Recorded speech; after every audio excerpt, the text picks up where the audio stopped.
बच्चों, नमस्कार मित्रों। आशा करता हूँ कि सभी लोग खुश होंगे। और जैसा कि आप लोगों को ज्ञात है कि हम नरोत्तम दास जी के द्वारा रचित सुदामा चरित कविता का अध्ययन कर रहे थे। उसी कविता का ये अंतिम भाग है, जिसे आज हम संपूर्ण कर देंगे। देखते हैं कविता के भाव। कह वह टूटी सी छानी हती, कह कंचन के अब धाम सुहावत, कह पग में पनही न हती, कहले गजराजू ठाड़े महावत, भूमि कठोर पे रात कटे, कह कोमल सेज पे नींद न आवत, कह जुरतो नहीं कोदो सवा, प्रभु के प्रताप ते दाख न भावत।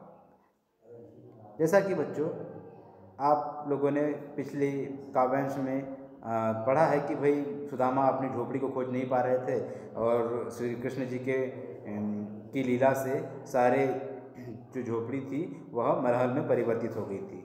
अब महल में उसकी झोपड़ी परिवर्तित हो जाने के बाद में अब उनके खान पान, रहन सहन, गजराज, सारे महावत सब लोगों के बारे में उन्होंने बताया है नरोत्तम दास जी ने। ठीक है, कहते हैं कि कह वह टूटी सी छानी हती, कह कंचन के अब धाम सुहावत। पहले शब्दों के अर्थ देख लेते हैं।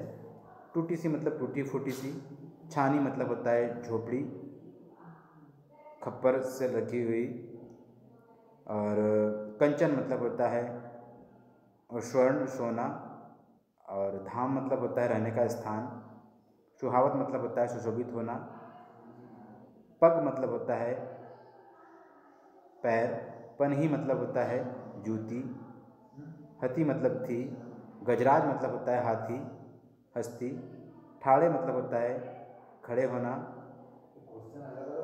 महावत इस शब्द का अर्थ होता है गजराज के रक्षा करने वाला होता है, उसके लिए महावत शब्द का प्रयोग, जो हाथी के देखरेख रखता है उसके लिए महावत शब्द का प्रयोग किया है। ठीक है, भूमि धरा और सेज जिस पर सोने के लिए, निद्रा करने के लिए हमें बिछाया जाते हैं उसको कोमल सेज कहा गया है।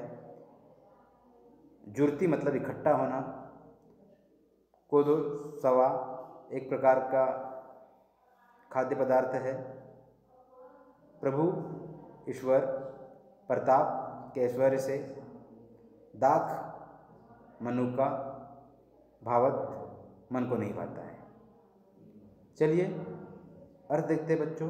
कह वह टूटी सी छानी हती, एक समय ऐसा था कि सुदामा पांडे के पास में सिर्फ और सिर्फ टूटी फूटी झोपड़ी थी, लेकिन अब समय परिवर्तित हो चुका है श्री कृष्ण जी की लीला से, कि अब श्री कृष्ण की लीला के कारण, लीला से अब सुदामा के पास सोने के महल सुशोभित होते हैं। पहले टूटी हुई झोपड़ी थी, लेकिन अभी उस टूटी हुई झोपड़ी के स्थान पर स्वर्ण रूपी महल सुशोभित होते हैं। एक समय ऐसा था कि पग में पनही न हती, कहले गजराज ठाड़े महावत। एक समय ऐसा था कि भाई उनके पैर में पहनने के लिए जूतियाँ तक नहीं थी, लेकिन अब हाथियों को लेकर, गजराज को लेकर महावत खड़े होते हैं और इंतज़ार करते हैं सुदामा के बैठने का, सुदामा को लेकर जाने का। एक समय ऐसा था कि कठोर भूमि कठोर पे रात कटे, कह कोमल सेज पे नींद ना आवत। एक समय ऐसा था कि कठोर भूमि पर सुदामा को अपनी रात बितानी पड़ती थी,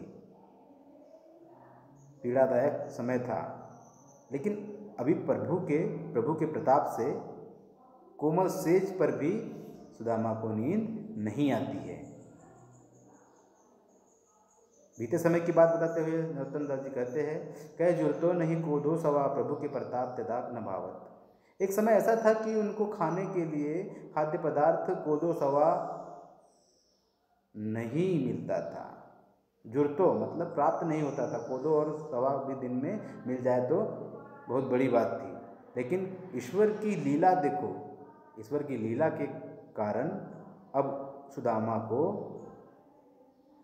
मनुका, अंगूर ये भी अच्छे नहीं लगते हैं। इन शॉर्ट में सारे काव्यांशकार देखते हैं कि समय परिवर्तित होते हुए सुदामा की स्थिति कितनी बदल चुकी है उसको बताया गया है। एक समय ऐसा था कि टूटी फूटी झोपड़ी थी, उसके स्थान पर सोने के महल सुशोभित हो रहे हैं। एक समय ऐसा था कि पग में पहनने के लिए जूतियाँ नहीं थी, लेकिन अब महावत खड़े हैं हाथी को लेकर। एक समय ऐसा था कि कठोर भूमि पर भी नींद नहीं आती थी, लेकिन अभी कठोर भूमि पर भी उनकी रात नहीं कटती थी, और अभी कोमल सेज पर भी उनको नींद नहीं आती है सुदामा को। एक समय ऐसा था कि खाने के लिए 2 टाइम का खाना नहीं जुटता था, कोदो सवा नहीं जुटता था, लेकिन प्रभु का प्रताप देखो, प्रभु की लीला देखो। प्रभु की लीला के कारण अब सुदामा को मनुका और अंगूर भी अच्छा नहीं लगता है। उम्मीद है बच्चों कि आप सभी लोग ये सारे अर्थ को समझ गए होंगे। यहीं पर आज अपनी कविता सुदामा चरित समाप्त होती है। फिर और किसी अन्य कविता के साथ मिलते हैं। जब तक के लिए आप सभी लोगों को नमस्कार।